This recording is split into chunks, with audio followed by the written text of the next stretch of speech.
Bonjour à tous, je suis super contente de vous retrouver pour une nouvelle vidéo. Aujourd'hui en plus, je vais vous donner plein de petites astuces pour réussir votre maquillage des yeux, des astuces d'estompage, d'application, etc. pour les débutants ou peut-être pas les plus débutants non plus. On peut toujours apprendre quelque chose, c'est un peu ma phrase préférée. J'espère que cette vidéo va vous plaire en tout cas. N'hésitez pas à vous abonner à ma chaîne si c'est pas déjà fait. Bienvenue pour les petits nouveaux. Et n'hésitez pas à activer la cloche aussi pour connaître et être au courant de toutes les nouvelles vidéos qui apparaissent sur ma chaîne.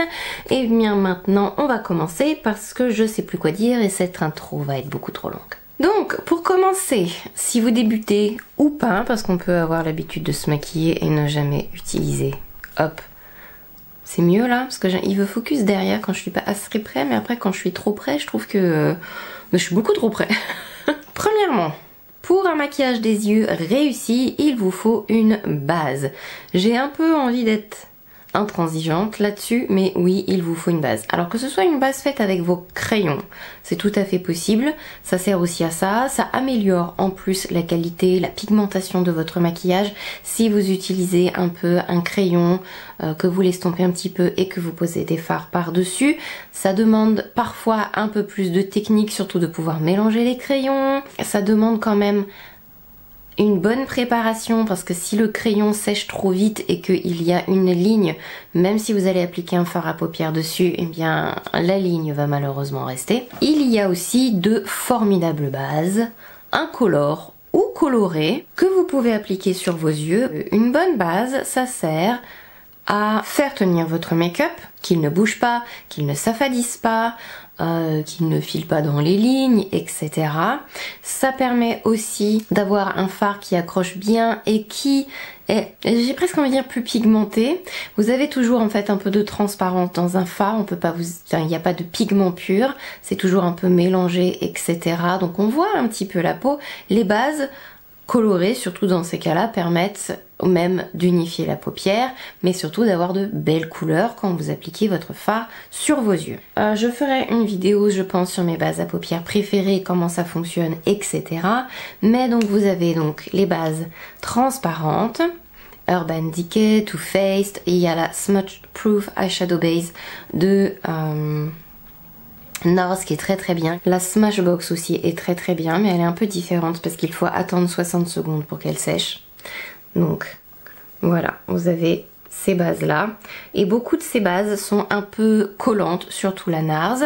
Et je vais vous expliquer, ça c'est l'astuce suivante, de comment on applique des fards par-dessus ce genre de produit. L'astuce suivante, il existe deux types de bases. Une base qui va sécher, ou que vous pouvez appliquer de la poudre par-dessus pour la faire sécher, mais si vous avez les paupières très grasses par exemple, ça va pas être une bonne idée parce que l'idée des bases c'est d'accrocher justement, donc si vous l'empêchez d'accrocher, la tenue sera moins bonne. Donc je suis plus à l'heure d'aujourd'hui fan de poudrer mes bases. Tout simplement, je les poudre directement avec mes fards à paupières. Plus vous allez attendre, et plus la base va sécher et moins du coup elle va faire son office.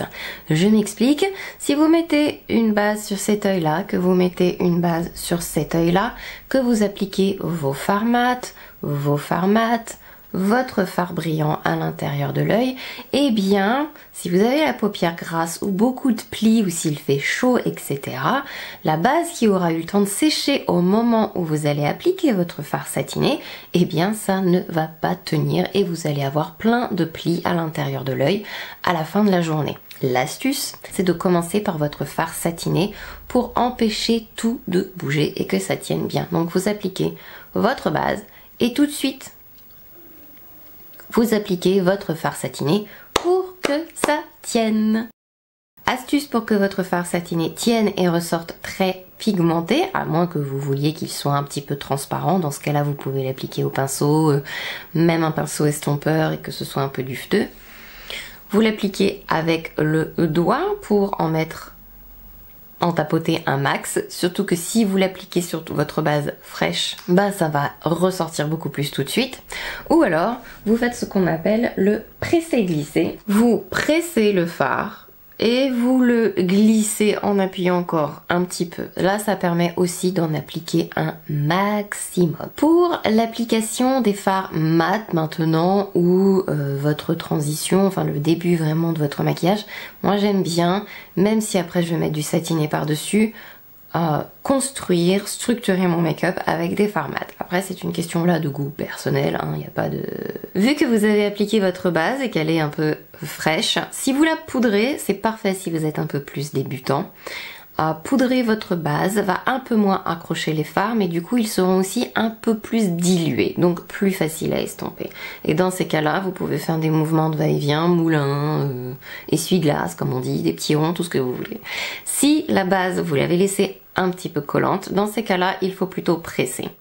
Donc vous pressez la matière sur votre paupière, vous n'avez pas besoin de beaucoup de matière et vous pressez en fait en commençant par la zone où vous voulez que ce soit le plus pigmenté et au fur et à mesure après vous élargissez un petit peu la zone, ça va commencer à estomper le fard tout seul et vous aurez beaucoup moins de travail à faire.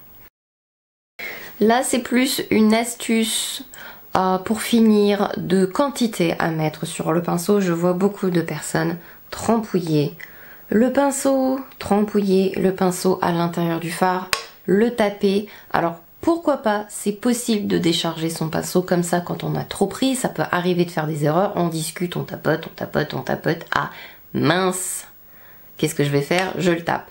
Déjà si vous voulez décharger votre pinceau, ce qui est beaucoup plus efficace, c'est de prendre une serviette, un mouchoir, peu importe, ou même le dos de votre main, mais c'est plus hygiénique de le faire avec un... Vous tapotez pour le décharger sur la serviette et vous continuez. Mais idéalement, vraiment, la quantité que l'on a besoin pour se maquiller est infime. Et en plus, vous pourrez commencer, ça va faciliter en fait votre travail d'estompage. Après, on a besoin vraiment que... Alors après, ça dépend de la pigmentation, mais vous voyez, je sais même pas si vous allez voir, tellement j'ai pas pris énormément de produits. Voilà. C'est les quantités que je mets quand je maquille.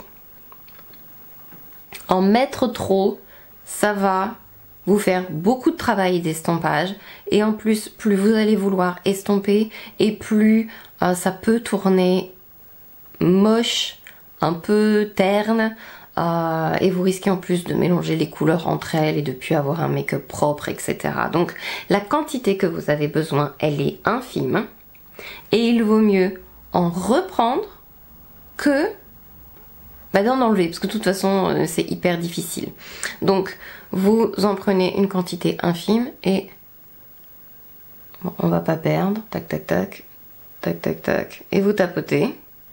Et comme vous avez déchargé beaucoup le pinceau sur votre œil, que vous avez mis le pigment là où vous le vouliez, et bien vous tapotez et ça commence à estomper. Vous allez voir que en prenant moins, parce que c'est quand même l'erreur.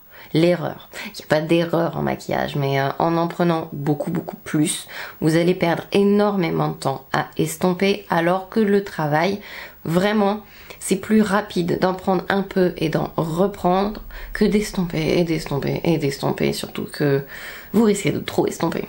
J'espère que toutes ces astuces, petits conseils d'application de fard à paupières pour les yeux vous a plu. Je n'ai rien d'autre à ajouter à part que vraiment j'espère que ça vous a plu. Je vous fais plein de gros bisous. J'espère vous voir dans la prochaine vidéo. Prenez soin de vous en attendant et à très bientôt. Bye bye.